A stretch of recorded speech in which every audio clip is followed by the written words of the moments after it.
So the question is, does the possible UPS strike mean that I may not be able to get all the organizing supplies that I've been wanting for my home when I want them for my home? Perhaps.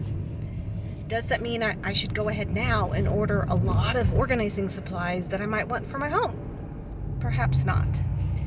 So here's why my answer is perhaps not. Many people who try to get organized already have a lot of organizing supplies. They've tried to get decluttered by buying organizing containers, and that's not usually how it works.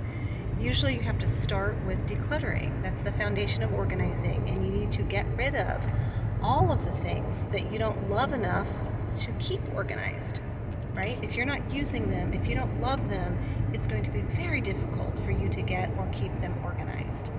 So generally, I don't start ordering product at all until we're very close to finishing the decluttering phase of organizing, because then we know what you actually need, if anything, because you might already have a lot of organizing containers that are full of stuff you don't want anymore. And once you donate or recycle or e-cycle, all of those things, you might already have all the organizing containers you need.